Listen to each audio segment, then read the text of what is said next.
So, do you guys remember in my videos where I talk about how the American comic industry seems to love pissing off people purposefully as a way to essentially market their comics or market their movies now or market anything really out of Hollywood? Or it seems to be the thing where they want to piss you off because that in their mind is going to lead to increased sales, even though we have seen time and time again that that's not true. There is way more examples of that not being true than there is of it being true. And yet everybody seems to do it. I don't really understand why that is. Well, now apparently we finally have somebody admitting openly that that is what they want to do. We have a headline here from Fandom Pulse that says Batman writer Joshua Williamson admits that Marvel and DC's comics piss people off as a marketing ploy for short-term comic book sales. Yes, ladies and gentlemen, even though it's very obvious that the American comic book industry is completely on its deathbed, they seem to think that by pissing you off, the reader and the people who spend money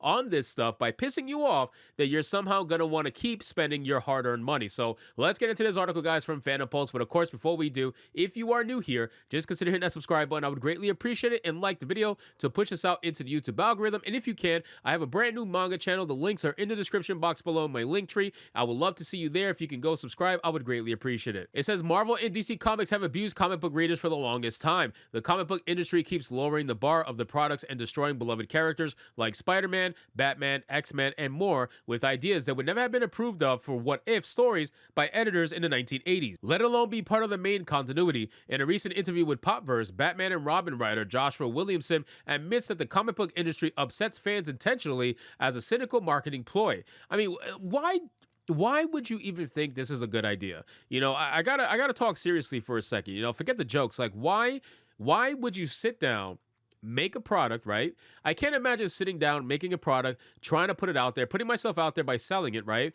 And my intention is to piss off the people that I'm trying to make money off of. I just don't see in what industry could that possibly make a lot of money. I'm sure there is some industries out there that it could, but the comic book industry is clearly not one of them. This is why you guys are getting destroyed left and right. It's not even close by manga. And I know you guys hear me say that all the time, but it's true. And I'm going to keep saying it because the American comic book industry is trash. It really is. The only thing trying to save the American comic book industry right now is the independent scene. That's the only thing out there that's trying to save it, because it's damn sure not being saved by the mainstream lunatics that think it's a great idea to piss off their people they're trying to make money from.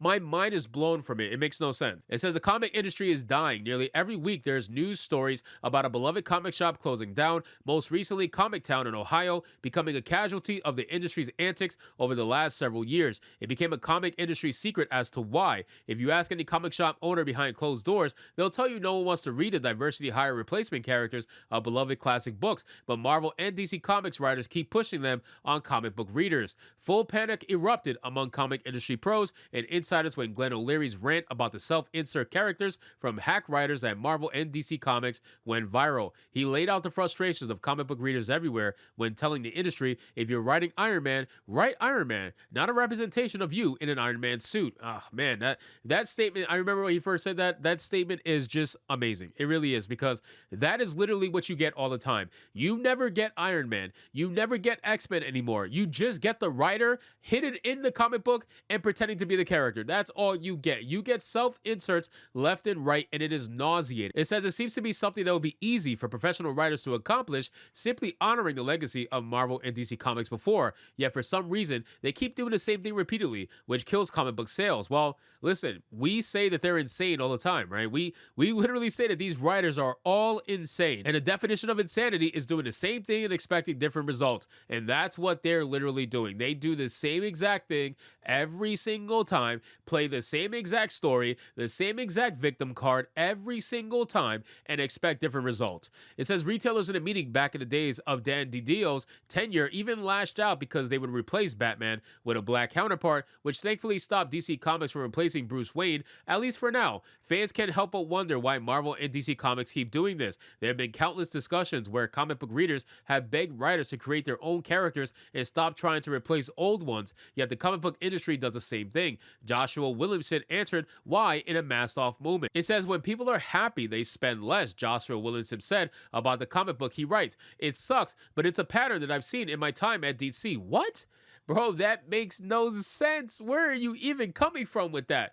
I can understand if you're talking about like YouTube views and whatnot, because yes, negative videos get a hell of a lot more views than positive ones, right? This is why, like, when I put out positive videos, they never get watched. And then when I put out my negative videos talking about how bad everything is, I'll have people in my comments talking about how I'm just negative, even though those same exact people never comment on my positive videos. They are nowhere to be found because their algorithm feeds them constant negative videos because that's all that they watch. So it's not even like a self-aware moment, but that's just a little side rant. But it is absolutely not true when it comes to spending money that people will spend less when they're happy. What the fuck kind of nonsense is that? You gotta be kidding me with that. That is so stupid, because manga literally proves that to be the complete opposite. Not only is manga decimating you, even some of the worst manga is beating some of the best American comic books by far. Literally, the numbers don't lie. And those people are extremely happy with their products. Now, you got people that are really happy, like with Blue Lock, for example, where that freaking manga sold 10.5 million copies in one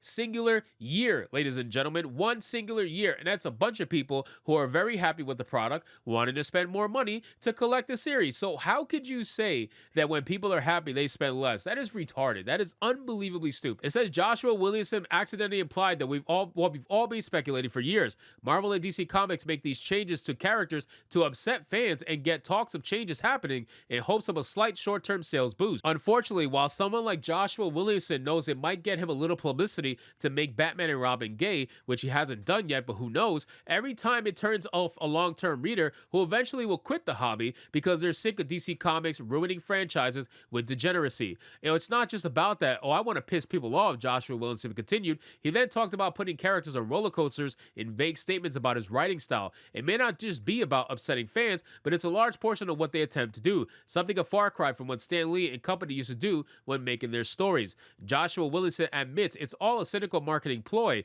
in the comic book industry, stating sometimes people get really angry and they spend money. Bro, this is why they're going to fail. This is why they're going to fail. They think shit like this is going to increase sales. That's what they think. They think shit like this is going to increase sales. They think if they piss you off, that you're going to go and want to spend money on the comic book that pissed you off. Like, why would you even think that's... I can't. Like, they clearly don't live in reality. They can't live in reality. It's impossible, because if they did, or if they were, then they would realize how asinine that sounds. That's so stupid. Like, that makes no sense. It says these companies completely disrespect comic book readers because they know the fans will rubberneck and pick up the book where their favorite characters get ruined just to see what's happening. Marvel and DC Comics clearly resent their customer base and believe their readers are stupid, which is why we've had this cycle of woke over the last decade, which never seems to end. Well, guess what? It's really, really starting to end in terms of comic books anyway, because they are dying so fast. It really is on a roller coaster, on a downward spiral. If they keep this up, I really see them affecting them to the point where you're going to see a lot of cancellations over the next couple of years in terms of American comic books. So we'll see what ends up happening, but as of right now, it's still trash like it was 10 minutes ago. So anyway, guys, thank you so much for watching this video. I hope you did enjoy it. If you did, consider leaving me a subscribe. I would greatly appreciate it. Don't forget to like the video, comment, let me know what you thought, and I'll see you guys on the next one. Hypnotic out.